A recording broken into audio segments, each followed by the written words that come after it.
Imagine you're in Egypt 3,000 years ago.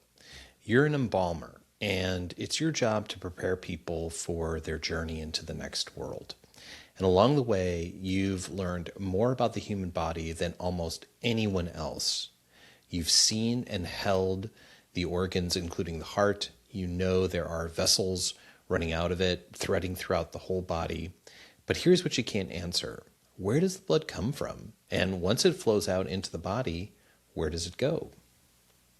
The Greek and Romans went several steps further. Hippocrates and Galen understood that arteries and veins were different things, but still nobody could answer the most basic question. Where does the blood come from, and where does it go?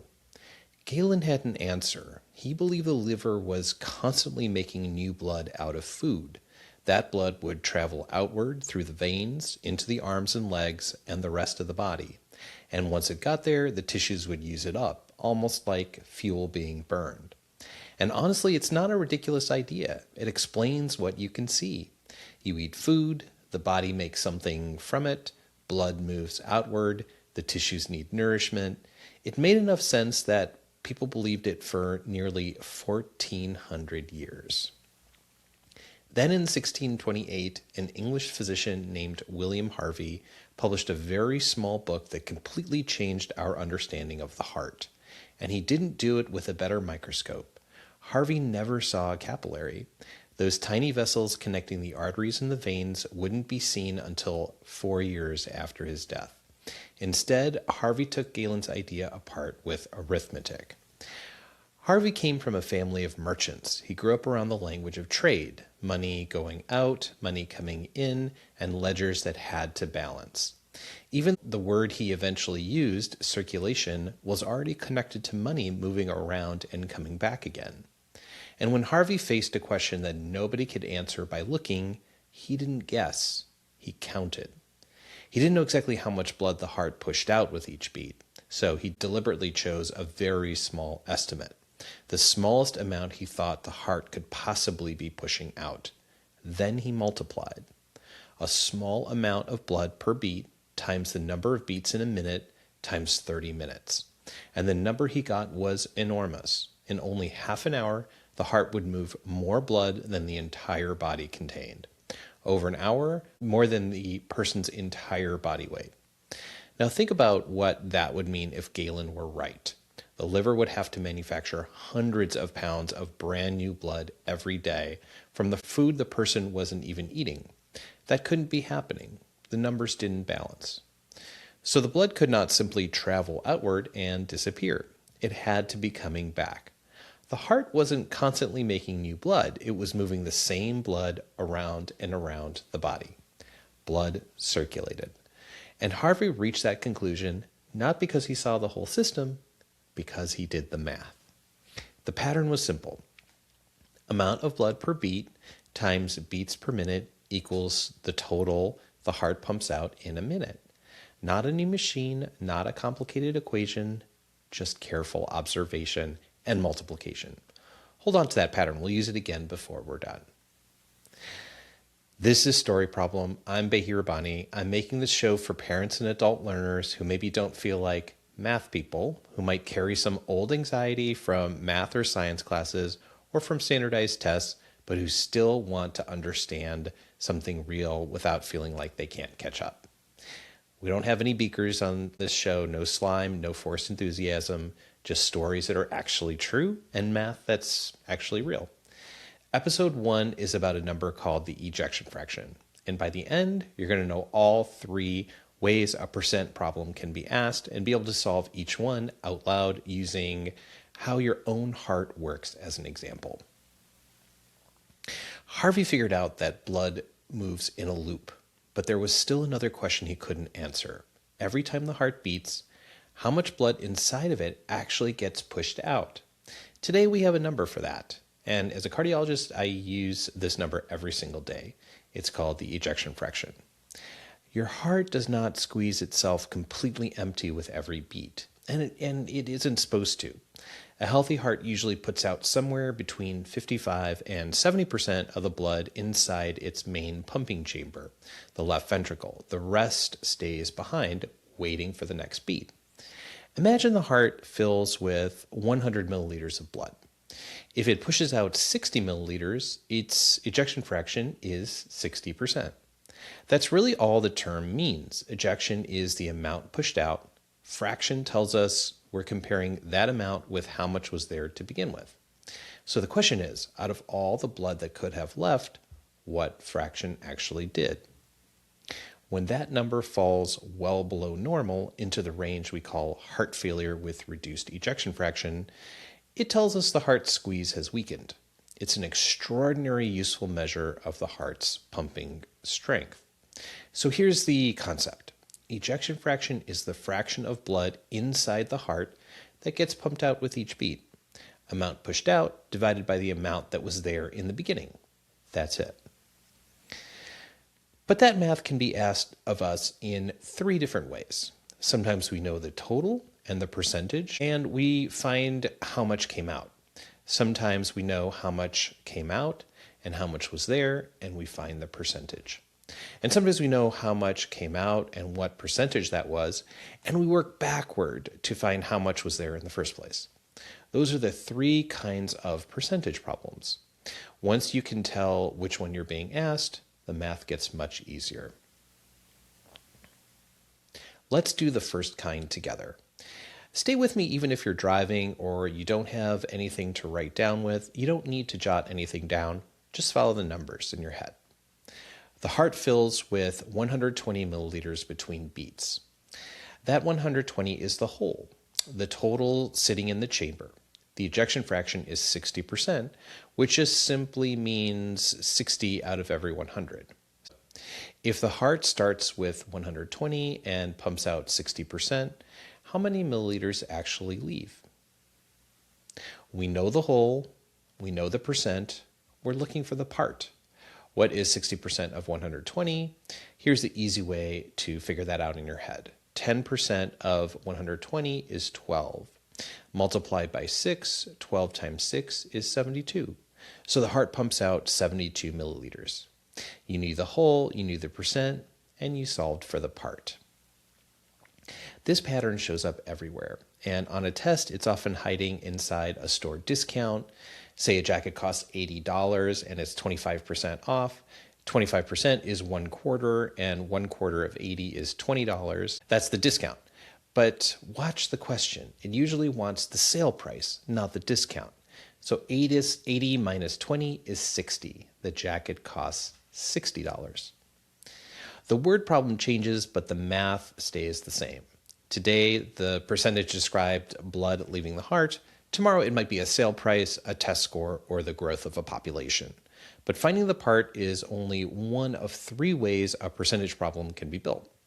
Let's meet the other 2. The second kind, we know the part and the whole, and we want the percent. Imagine 2 hearts. Heart A fills with 110 milliliters and pumps out 70. Heart B fills with 200 and also pumps out 70. Same amount out, 70 milliliters each. At first glance, they look equal, but they're not. Heart B first because it's easier. Let's figure that one out. 70 milliliters out of 200. To figure this out, we have both numbers. So 35 out of 100, and that's 35%. Now heart A, 70 out of 110. The numbers don't work out quite as well, but let's estimate first. 70 out of 100 would be 70%, but it started with a little more, 110 milliliters, so it's a little less than that. Divide it out, and it's about 64%. So heart A is 64%, heart B is 35%. Same 70 milliliters out, completely different meaning. As a cardiologist, 64% is normal and healthy. That's a normal and healthy ejection fraction. 35% gets my attention. That heart's pumping function is reduced. And here's the reason. The top number, the numerator, was identical, 70 in both. But the totals they started from were completely different. That's the lesson to carry out of today as well. The same number can mean very different things depending on what it's measured against. The third kind, we know the part and the percent, and we're missing the whole. A heart pumps out 70 milliliters, and that's 30% of what was inside before it squeezed. How much was there to begin with? This one works backward. Before, we knew the whole and multiplied. Now we know the part and divide. 70 divided by 0.35 is 200 milliliters. Let's take a quick check of that. 35% is a little bit more than a third, so the whole should be a little under 3 times 70. 3 times 70 is 210, and we got 200, right where we'd expect. And notice, when the percent is under 100, the whole is always bigger than the part. If your answer ever comes out smaller, you know something went wrong. All three are really the same relationship rearranged. The part equals the percent times the whole. Missing the part, multiply. Missing the percent, divide the part by the whole. Missing the whole, divide the part by the percent. Same three ingredients every time. A part, a whole, and a percent, connecting them. So when you see a percentage problem on a test, in a store, or on an echocardiogram, the first question is never, what formula do I use? It's, which of the three pieces am I missing? Once you know that, most of the problem is already solved. One last trick for word problems. Is means equals, of means times. 70 is what percent of 200? Becomes 70 equals some percent times 200. The equation is already sitting there. One more calculation, and it brings us back to Harvey. Our heart pumps 72 milliliters per beat. Say it beats 70 times a minute. How much in 1 minute does the heart put out? This is the same pattern Harvey used. He used the amount per beat times beats equals the total amount out. So in our case, 72 times 70. To make this simpler, 72 times 7 is 504. And then we add a 0 to that for the 0 we took away from 70. That's 5,040 milliliters, just over 5 liters. So think about that. Sitting still, doing really nothing, your heart pumps roughly your entire blood supply every minute, which is about 5 liters. Not 5 liters of new blood, the same blood coming back again. That's what we call the cardiac output. And we're right back where we began. Harvey never saw the capillaries, but the numbers told him that the blood had to be coming back.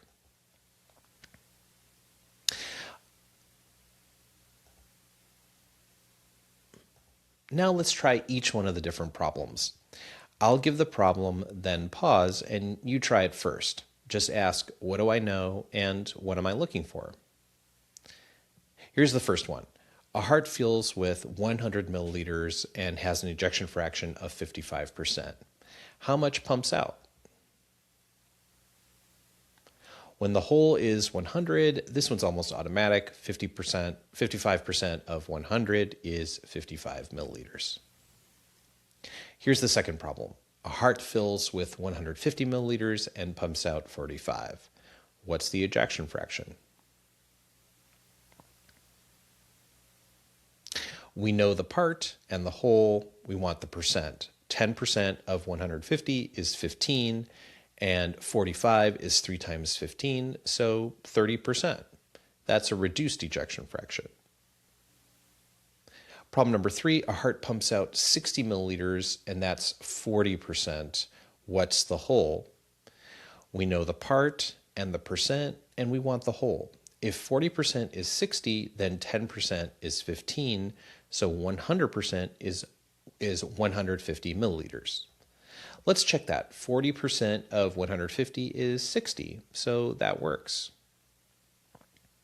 So here's the whole episode summarized in one idea. Your heart doesn't empty completely when it beats. It pumps out only a fraction of the blood inside, and that fraction is the ejection fraction.